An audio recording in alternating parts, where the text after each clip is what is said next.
It's about Zionism and Judaism. So we understand what is A, what is B from the horse's mouth.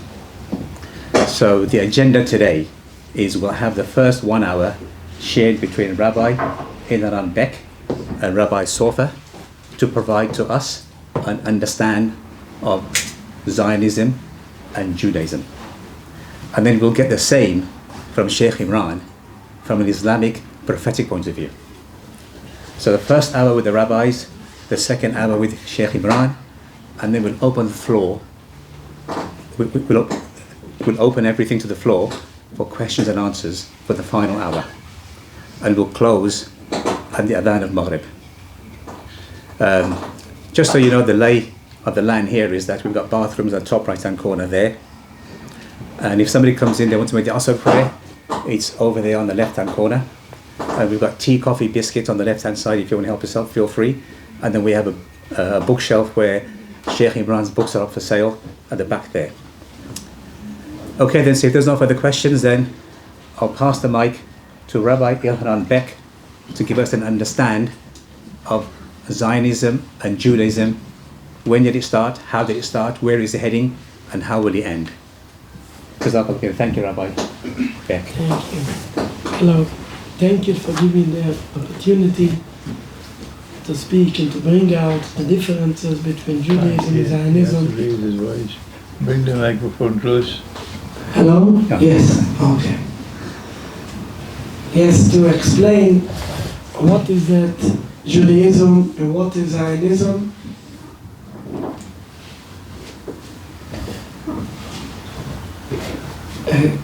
Thank you for giving me the opportunity for that. I will start from the beginning to understand. We have to understand what means that Judaism. Judaism, it's looking down. Maybe. Okay. Judaism, it's not a race. It's not a nationality. Judaism is a pure religion. As I see, most of the people, maybe all of the people are here, Muslims, they will understand it much better. By speaking this way, they will understand better what is Islam. Islam is a religion. You can be a Muslim, an English Muslim, a French Muslim, you can be a Chinese, you can be a black, a white, it's no difference. Everybody who believes in the principles of Islam, he is a Muslim. Everybody who don't believe in these principles, then he is not considered as a Muslim. If somebody will tell you, I'm a Muslim, but I'm a non-believer, what you will tell him? Sorry, you are not a Muslim. He will say, how you can say that? I'm already a Muslim 10 generations. You will ask him again, you believing or you don't believe? He say no. Then you will tell him, you are not a Muslim. Because Islam is a religion. Have nothing to do, no depends where do you live, no depends on which background you're coming. And the same thing, if somebody going away from Islam is not counting as a Muslim. If somebody converts to Islam, he's the same Muslim as you. No difference on which background is coming. I'm sure I'm right. Yes, alhamdulillah. The same thing is Judaism. Judaism is a religion. It's not a race. It's not a nationality. This is a pure religion. Everybody who believes in this religion, he is considered as a Jew. Who not, unfortunately, is not a Jew. This is not my word. This is the words of my Maimonides. I'm sure that many people here knows about Maimonides. He put it in Principles of Judaism in Sanhedrin, Sof Perik Chelek. Then he said everybody is clear in these principles is considered as a Jew. Everybody is not clear in that, is not considered as Jewish. Maybe he have the power to call himself Jew, he can do whatever he wants if he have the power to. But if you're looking in the reality, he is not a Jew.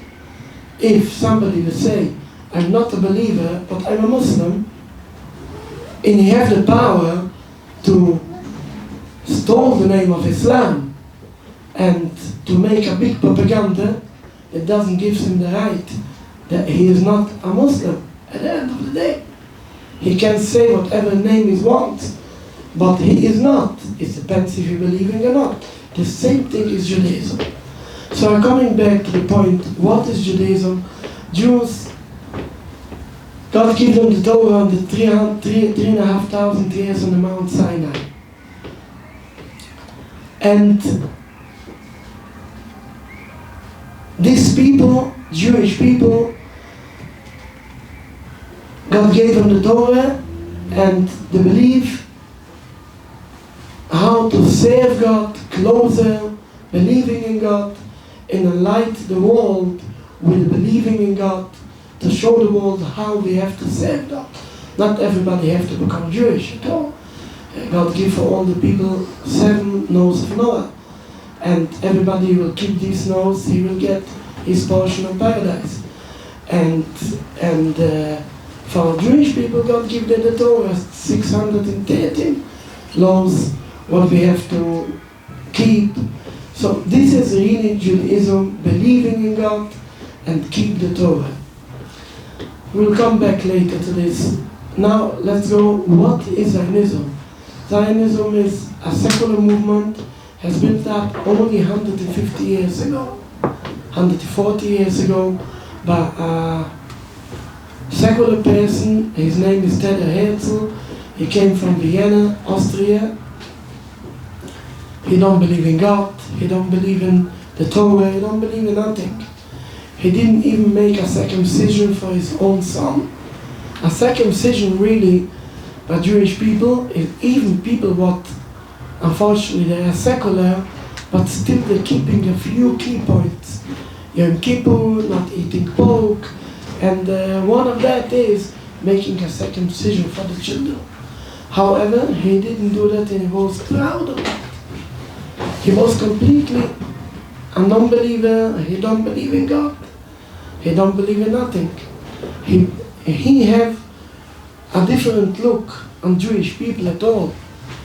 He say, what will unite Jewish people? We know what unites Jewish people. Jewish people are united by the Torah. Jewish people are united by the religion. This is what one of our great sages said. One of the great rabbis, Rabbi Sati Guan, Ein imuseini imu elo b'terusa. That means Jews are only united by the Torah. Not by a land, not by a language, not by nothing. Only by the Torah we are united. And Muslim people will understand it better. What unites Muslim people? Only the religion unites the Muslim people. It's no difference where they live, no difference which language they're speaking. You don't have to speak Arabic to be a Muslim. You don't have to speak in the East to be a Muslim. No. What unites Islam? The religion. The same thing is about Judaism. What unites Jews is only the religion. But Zionists, they don't believe in Torah, they don't believe in God. So, they're thinking, what will unite the Jewish people? They come up with a secular solution. Okay, we will make our own country, and we will be united by a country, by a language, and so on. So, you can understand what Zionism has done. They took the religion, empty it out from the whole holiness, from the spiritual in that, and filling it in with nationalistic ideas. Completely. It's like if somebody will take Islam and he will say what means to be a Muslim.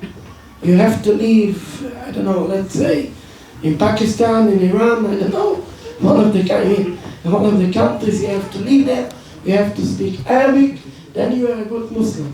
That means taking out, emptying out the whole religion, filling that in with materialistic, nationalistic frame of mind. Yes, mindset. Yes, so to give it, just fill it in with completely a materialistic thing, but having got nothing to do with the religion, have nothing to do with God, have nothing to do with believing God, with a connection to God. This is exactly what the Zionists is doing with Judaism.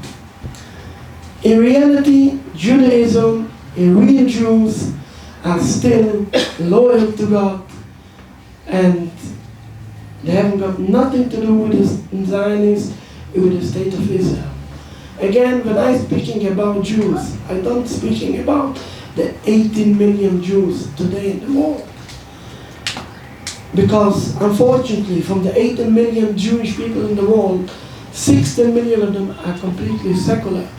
We are not considered them as Jews at all. I didn't want to offend anybody, but this is not my words. I cannot help them. These are the words of Maimonides. It's a Jewish religion. If you want to be Jewish, you have to keep the religion. You have to believe in God. If not, they are not considered Jewish. And I'm speaking only in behalf of people who looks like me, this type of people. We are concentrated mostly in Stamford Hill. I don't know if anyone here knows here Stamford Hill. Stamford Hill is a large neighborhood with thousands of Jewish people. In Stamford Hill you will not find even one Israeli flag in the whole area. This is, in general, an anti-Zionist area. I mean, I can say that most of them are anti-Zionists, and the rest of them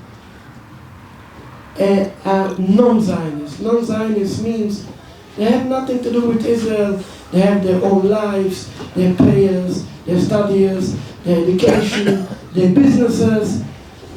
Let's put it on this way, they will not shed a tear if the state of Israel will come to an end. It's not their business at all. There is a very small percentage in our area also what they are Zionists. Unfortunately, they look like me and they are Zionists, but they are a small percentage, thanks to God. Most of the area are non-Zionists, not most, 95% of the area, most of them are strong anti-Zionists. We have synagogues, thousands of Jewish people praying there, what are all awaiting the dismantlement of the state of Israel. Of course, everybody looks for peaceful dismantlement, nobody looks for bloodshed, but all of them praying and awaiting the dismantlement. The leading community in our area called Satmar. Satmar have in our area about 12, 13 synagogues. In a few of them, very large synagogues, they're praying there. Thousands of people. In Satmar is not the same as Neturei Karta, not agreeing with everything what we're doing. However, but in principle against Zionism, they're 100% agreeing. They're not agreeing, they have other ways how to fight Zionism. We're going out on demonstrations, they have their own ways, but all of them are praying and awaiting the peaceful dismantlement of the state of Israel in full. No one of them agreeing with the state of Israel. Again, I come to the point to understand what is Judaism and what is Zionism. Judaism means a religion. Believe in God, trust in God, keep connected to God, pray to God. Zionism is ignore all the religion. Transform the religion, transform Judaism into a nationalistic movement. Fill it in with aspirations of nationality, immaterialistic things. How to fill it in, transforming the Jewish religion. So you can understand that Zionism really is the greatest enemy of the Jewish people. As I believe everyone will understand that. If somebody will take over someone's land, he's an occupier, like the Zionists, what the Zionists doing, and they're committing genocide for so many innocent people, men, women, and children in whole Palestine, especially in Gaza, especially in the last 2 years, what we're witnessing, what's going on in Gaza. You know, I mean, here in London, in England, we are not allowed to label anyone with names, so I didn't give them any names. I can only say what the truth is, that these pictures, what we're seeing now in Gaza, we didn't saw it the last 80 years. Last time when we saw it, it was in Poland under the Nazis. Again, I don't label anyone with names, we cannot label anyone with names, but unfortunately this is the situation that the pictures what we see there, the starving people there, the starving children. I cannot sleep in the night, we get crazy, what's going on there? But I come back to the point, we will come back later to this point. I just come back to the point that Zionism, when somebody take over someone's land, he is a strong enemy for him. But if somebody will take the religion, if somebody will take Islam, emptying that out of the religion, fill it in with nationalistic movement and say, this means Islam, and he will have the power, he will have millions of followers, and he will have the power of the media, this will much stronger and deeper enemy. This is not, it didn't take away the land. He take away the religion. He take away your connection with God. He take away much more from you. This is really what the Zionists is doing with us. Therefore, Jewish people are the greatest enemy of the state of Israel. And they are waiting that the state of Israel will come to an end. A full end. 100%. This is what Jewish people waiting for and praying for that. The Zionists are our strongest enemies. And let's put it on this way. Even in case, if all the Palestinians will agree with the state of Israel, we will never agree with that. Never. We will never agree with that. Palestinians will also never agree with that. However, I just bring out that even they will agree with that, we will never agree with that. We are very, very strong enemies between Jews and between the Zionists. And I will try to explain it more, to understand it more. It's really something what we have to speak later, but I will bring it out now in the front just to understand it more. We often hear Netanyahu speaking on the media, waving the flag of the promised land, the promised land, the promised land. He tried to justify himself with the promised land. It's true that God promised a land for the Jewish people. However, when you look in the Torah, you will see that. This promise was only conditionally. God promised a land for the Jewish people under certain conditions. Numerous times in the Torah it's written, I will give you the land if you will keep a high level of life, a high moral of life. If not, you will be exiled of the land. Numerous of times, everybody who reads the Torah see that again and again and again and again, God say for Jewish people, only if you keep the high level, you will be promised the land. If not, you will be exiled the land. This part, the Zionists ignoring completely. They're just speaking about the promised land, but they're ignoring that the same God who gives the land for the Jewish people, the same God took it away from the Jewish people. We are now in exile by divine decree. Jewish people are believers in God. Believing doesn't mean when it's light. When it's light you can see, you don't have to believe. Believing means when it looks dark, nothing is dark, because everything what God is doing, it's light. But sometimes we have small minds, what we don't understand it. But we believing in God. Even when it looks dark. Jewish people are in exile. God sent us in exile. We are not lost our faith in God. We are not lost our trust in God. When God sent us in exile, we're staying in exile. I say every time, just to understand that, when our father say for a child, you are bad, stay in the corner for 10 minutes. He coming out. What means that? Couldn't care less about you, about your punishment. Rebellion, I do whatever I want. The same thing when God sent Jewish people in exile. We staying in exile. We are not going out of exile by force. We are staying in exile. We take the punishment of the Almighty. We are not rebelling against Him. In reality, God promises us to take us out from exile. We have a messianic belief. We will come back later to that maybe. I just want to point out, don't make a mistake, that Messiah will not be another Netanyahu. Messiah will not kill innocent men, women and children at all. Messiah will not come with physical power at all. Messiah will bring a spiritual man. He will bring a spiritual in our heart. Everybody will willingly serve the same God in harmony and peace. Maybe we will come back later to this point. Just, I mentioned Messiah, don't make a mistake. Messiah is not the same thing as Netanyahu at all. We Jewish people are believers in God. When God sends us in exile, we accept the decree of God. We are not rebellion against Him. The Zionists from the other side, they are non-believers, not in God, not in the Torah. So the Zionists say, why we are in exile? Why? They don't believe in God. They don't believe that God sent them in exile. Why we are in exile? They're saying, Eina nili mili.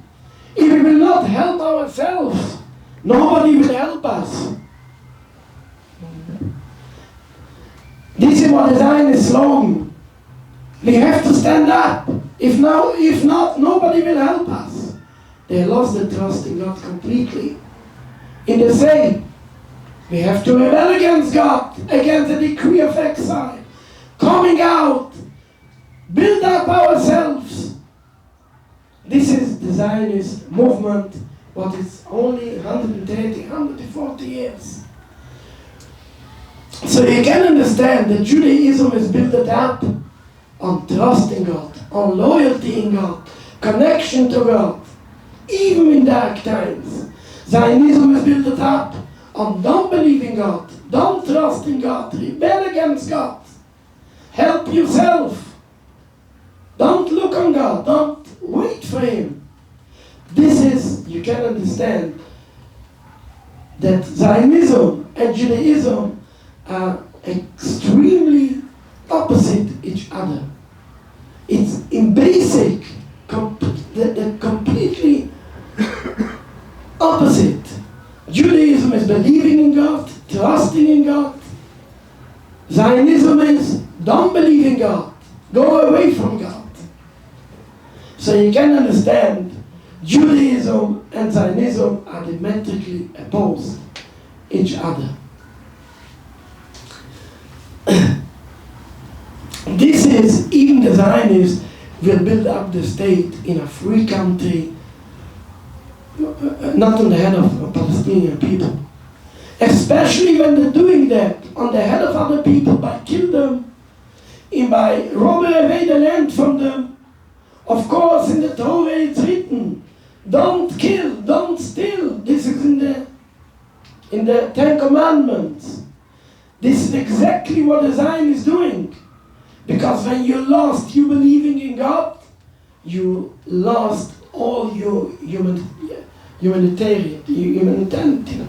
Integrity. Yes. You lost everything. The Zionists are behaving, again, I can't label them how they're behaving. Savages. But it's unbelievable what's going on there in Gaza. And of course, it doubles and triples the crime, more and more and more, 100 times more. And it's written in the Torah not to kill and not to steal the land. According to the Torah, the state of Israel have no right to exist, even not 1 inch of a land. We don't believe in a two-state at all. Because Jews are in exile, we have no right to run any land, even not 1 inch of them. According to the Torah, the whole land from the river to the sea should go back to the Palestinians in full. And this is the Torah teachings. And this is why we're coming out to explain for people. Unfortunately, the Zionists have the power of the media. Unfortunately, they have the power of the so-called Jewish people, the 18 million Jewish people. What I tell you, that 60 millions of them, unfortunately, are secular. We don't count them as Jews. But the Zionists have the power. And they say, no, they are Jews. The real Jews, oh, they are only fringe. How many they are? Thanks to God, we are hundreds of thousands. But unfortunately, yes, unfortunately, the secular Jews are 60 million today, unfortunately. What we can do? I must tell you that even between the secular Jews, there are large amount of people that are against the state of Israel. I haven't got a connection with them, but I'm coming to all the rallies here in London, and I hear they're calling up the speakers. Most of them are Jewish names. So I see there are large community, even between the secular Jews, but are against the state of Israel. But I haven't got a special connection. I speak on behalf of Jewish people, real Jews, what they are living the life according to the Torah and according to the belief in God. So you can understand that Judaism and Zionism are completely two different things.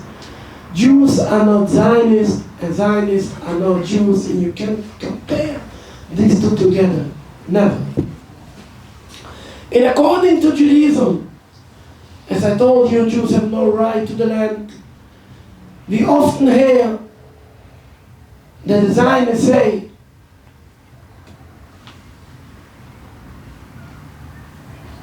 we have the right to defend ourselves. And the same thing you hear, unfortunately, from our government and the other government. Israel have the right to defend themselves. But I ask you one question. Who gives you the right to be there in the first place? It's not your land.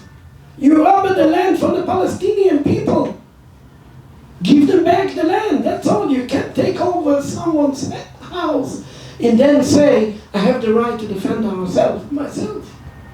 Give back the house for the right owner. The same thing should happen in Palestine. Give back the land for the right owner. You haven't got the right to defend yourself. It's not yours. Give it back for the Palestinians. The Zionists say, there are no Palestinians. They've never been there. Palestinian people. What means a Palestinian? This is people without a land to a land without people. It was an empty land. I answer every time, no different how you will call them. But a land belongs to the people who live in there. No one has the right to take away the land from the people who live in there. No different what name you will give them. You cannot take England away from the people living in England. Nobody has the right to that. Even not the UN have no right to take England and to give it away for Italy. And no different if French will occupy England. They have the power to that. And they will say, okay, we give it a gift for your time. They can't do it. Nobody can take away a land from the people who live in there.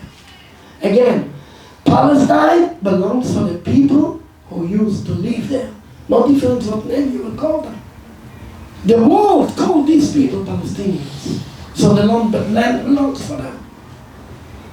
Everybody knows the history. Knows the Jewish people was only a small percentage in Palestine 120 years ago. Maybe 10%, maybe less than that. My colleague Rabbi Sofer knows better the history. However, there was a small percentage. And the Zionists bringing up with many tricks Jewish people from Poland, from Russia, from Hungary, from all the Middle East countries, bring them up to become a majority. But this doesn't give them the right for the land. The land belongs for the Palestinian people. And this is what I say, this is according to the Torah. And nobody has the right to take it away from them. The Zionists justify themselves every time, okay. But Jews, at the end of the day, Jews need to have a safe country. Everybody needs to have a safe country. We will give for Jewish people a safe country. We will save Jewish people from anti-Semitism.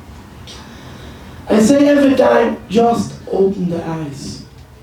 Where is the most dangerous place for a Jew to live in today's day? Go in the whole world, from Australia to Argentina, and from New York to Japan.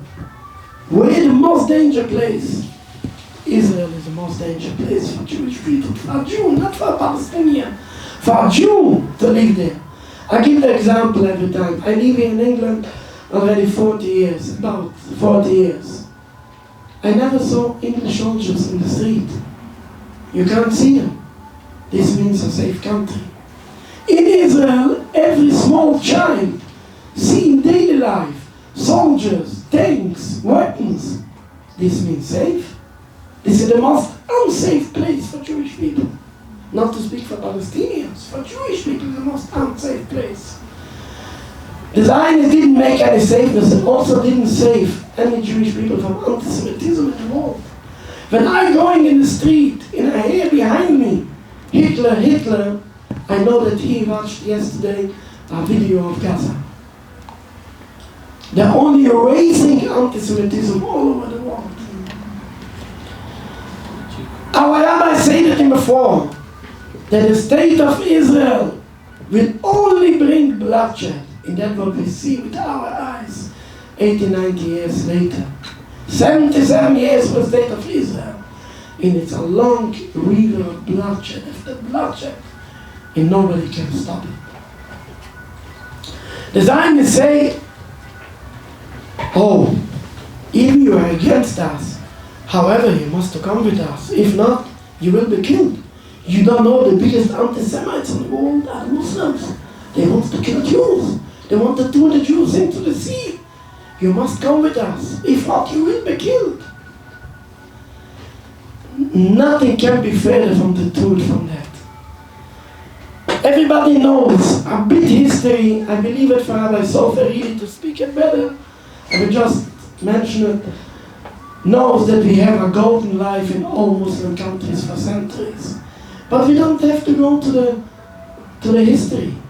Just open the eyes in today's world.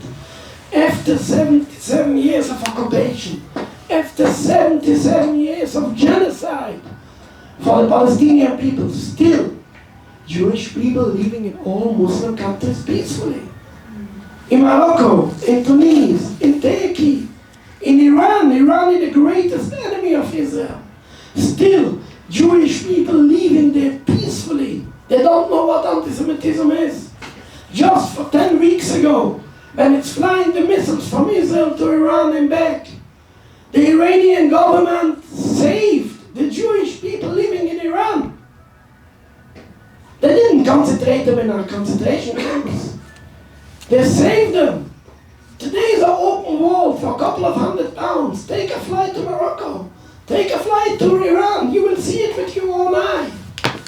Go to Turkey. You will see that. Jews have their golden life. I myself, I'm born in Palestine. My whole family gone out of there. We don't want to live under the Israeli occupation.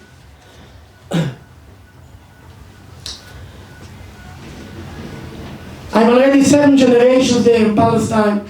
My mother, she's already over 90. God should give her a long and healthy life. She told me she remembered we used to live with Palestinian neighbors, such a good relationship. We used to babysit each other, the children. She remembered that the neighbors bring the children to her parents to babysit them. And her parents bring the children to the Muslim neighbors, to the Palestinian neighbors to babysit. They have a golden life there in Palestine. How can people deny that? Here in London, there are many rallies. I'm going to all of the rallies here in London. Sometimes the police stops me and asks me, where are you going? I told him I'm going there to the rally. Oh, they will kill you. I must say I didn't criticize the police. I mean, I'm thankful for them. They want to protect me. However, I told them, you don't have to protect me. Just look, I will show you a miracle. I'm going in between hundreds of thousands of Muslims. I'm still alive. I'm sitting here. Nobody kills me. Everybody welcomes me. Muslims have no problems with Jews. They have a problem with occupiers. They have a problem with the people who are making genocide. I will tell you one story.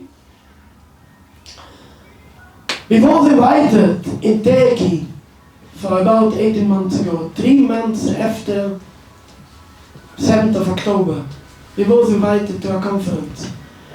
In the middle of the conference, Ismail Haniyeh appears there. I believe everybody knows who is that. He's the leader of Hamas at that time, unfortunately.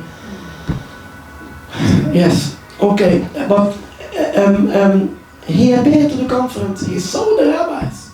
He told them to come up. He embraced them. And he declared, Jewish people have our people, Hamas people, have no problem with Jews like that. Like these people. Rabbis like these will be welcome in Palestine. This all shows, improves. If don't forget, this is the biggest anti-Semites of the world, the biggest terrorists called Hamas. They declared openly, we have no problem with Jews. Jews will be welcome. This is a fact. Everybody who wants to open their eyes can see that. I will conclude my words, finishing my words.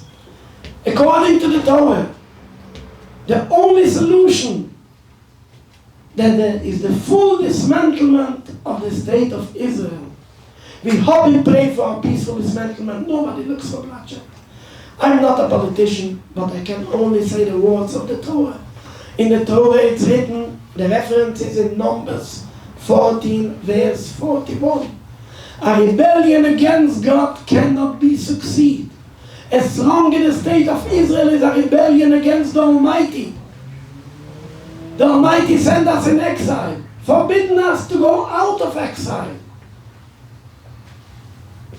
Besworn us with 3 oaths not to rebel against the nations to go out of exile. This is exactly what the Zion is doing. They rebel against God. They don't look on God's commandments, don't kill and don't steal. This is a rebellion against the Almighty. They will not succeed. They will come to an end. We hope, if we pray for a peaceful end, the state of Israel will be dismantled in full in the whole land from the river to the sea. We'll go back to the Palestinian people. And it doesn't mean Jews have to be killed. Doesn't mean Jews have to be expelled. Jews can continue to live there like we live in Iran, like we live in Morocco, under a Palestinian government in full. And Jews don't take any part in the government. We have to stay in exile and to accept the Palestinian government on us, to accept all the Palestinian laws on us. We hope and we pray.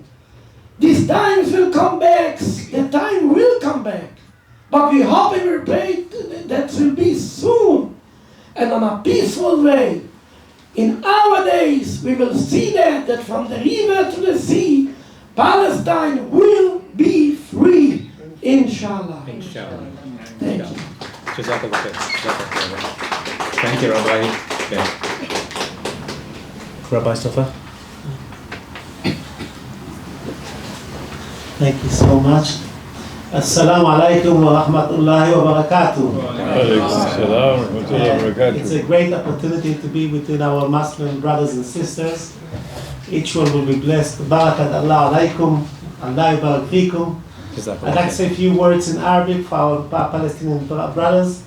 Allah ma'akum ya hibai. كل التحية وأجمل التحية لأبناء شعب فلسطين العظيم في المخيمة اللاجئين في لبنان، غزة الشقيقة والمظلومة والمدمرة والمدمرة في أردن وفي سوريا في أنحاء العالم كله، في أرجنتينا، في بريطانيا. هي فرصة سعيدة نشوفكم، وإن شاء الله المرة الجاية إن شاء الله نشوفكم في فلسطين، وأنت في بلدة كنيل، البلدة اللي استغادوك هناك، راح ترجع إن شاء الله، ومهما يمر الزمان أنت وابنك وأولادك وأولادك وأولاد أولادك ترجعوا لفلسطين الشقيقة وبس. في عندي طلبة خدني معكم يا أخوة، خدني معكم إن شاء الله. شكرا. Well, I think it was enough to say it in Arabic for my brothers. I couldn't hold myself. I'm very happy to see my Palestinian brothers here, and it's very painful. I see this honorable gentleman, Mr. Hosein, Omar Hoseini. I'm very happy. He's like my brother. I met him in one of our activities for Palestine, and since then we became like brothers. We exchanged a day without messages with him. I get very angry and upset with him, and he's all the way back. But mostly I like more his father more than I like him. His father is a piece of history. His father grew in a village of Kanir. Kanir is a southern a village south of Haifa. It was also an Arab city before it was destroyed and conquered, and tens of thousands of Palestinians have been expelled viciously by the Zionist terror groups Haganah, Etzel, and Lehi, which was performed after that to be called Israel Defense Forces. These vicious Nazi Zionist groups who Come in here for this. Okay. I'm sorry. Rabbi Beck already explained the fundamental difference between Zionism and Judaism, and I'd like to just to review shortly the history between Muslims and Jews, and to show how evil are the Zionists, and how evil are they by not even saying thank you for a wonderful history of about 1,350 years between Jews and Muslims. The history between the Jews and the Muslims started by the Caliph Abu Bakr, Rahmat Allah ala Ruh al-Tahra, and after that by the Caliph, the second Caliph, Omar bin Khattab, the great Caliph who released Palestine for the Byzantines, released Iraq also, and also he captured, I think, Iran, if I'm not making a mistake, Persia, yeah. He put the foundation that after that the Muslim religion will tolerate Judaism and other religions also, instead they would pay a loyalty tax that's called jizya. We've been very happy and proud to pay the jizya because we've received protection, mercy, understanding, and sympathy from the Muslims government, especially from the Caliphate, and that was the beginning of the flourishing of the Jewish religion, because as Muslims, the believers of Allah Ta'ala, we've been protected and had the right to practice our religion. I myself, my parents are coming from Iraq. We've been lived there for many, many years. So my father tells me that our history in Iraq is about at least 2,000 years, if not more. And my father served in the Iraqi army, was proud to serve in the Iraqi army. He was an Iraqi nationalist, my father. He never became a Zionist. Till his last day, he cursed the day that he came to Palestine. As you know, my dear brothers, my Muslim brothers, there was a shift. Between 1.3 million, the number 900,000 is false, I just researched it lately. The numbers of Palestinians that was expelled in the Nakba in 48 was not 900,000. 900,000 was parents and elderly people, yes, but they didn't count the children. He was a child, my dear friend, Mr. Hoseini. He was a child when he was expelled from Palestine. He was not accounted in the number of the expelled. So the number is between 1.3 million and 2 million, because the children were never accounted. One of the biggest, vicious, worst ethnic cleansings been done in a recorded history. And then, in order to fill up this land without people, Palestine became a land without people. After you expelled 2 million Palestinians, it became a land without people. Then they took all the Arab Jews families, about more than a million people, from Morocco till Iraq and even till Iran, and terrorized them in order to force them to come to Palestine and take the possessions, the properties, the land, houses, villages, farms of these great Palestinian people. ignoring the great history that we shared together. When I'm talking about it was in Iraq, the Caliphate gave us was the Resh Galisa, the right to live together. The Resh Galisa was a descendant, a grandchild of King David. When I say grandchild, it means like throughout the generations. And he used to receive an autonomous zone in Baghdad that Jews lived there, and he was like a small king. He used to come every day to visit the Caliph. He used to kiss the hand of the Caliph, and the Caliph used to tell him, "How are you? How is the community? How is life?" And the Caliph was interested about how the Jewish community are flourishing. And this Resh Galusi, this Jewish leader, used to receive a Muslim guards. He had a security bodyguards. And when he used to go in the streets, the Muslim soldiers used to say in Arabic, "Amanu makan lil Ibn Dawood," which means make a space for the son of David. That's how the Muslim used to respect us, protect us, and be tolerant to us. But that's only in Baghdad. Who's talking about later?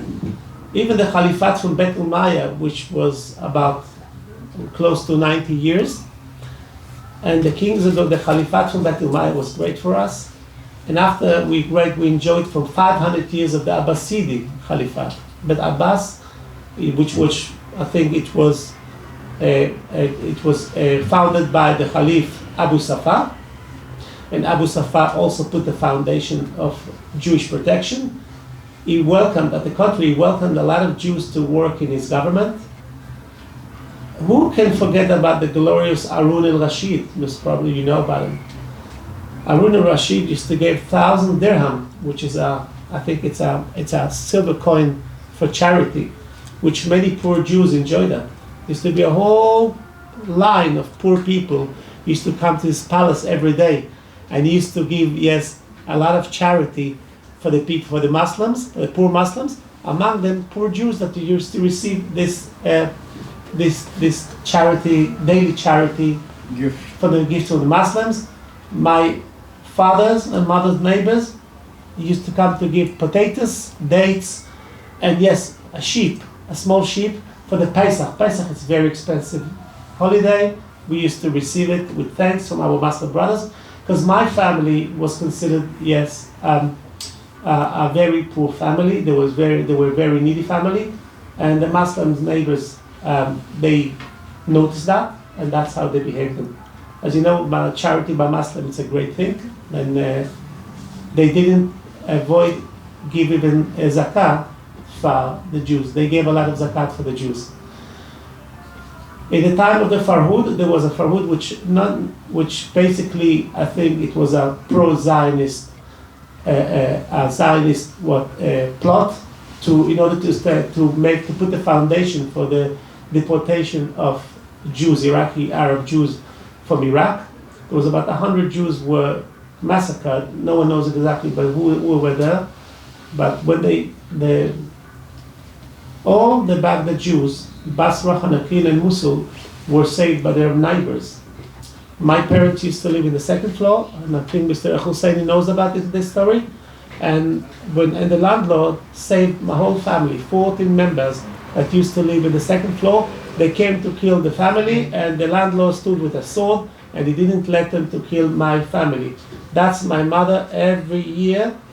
See, when she used to commemorate, to remember this day, she used to tell us how we've been saved by our Muslim neighbors.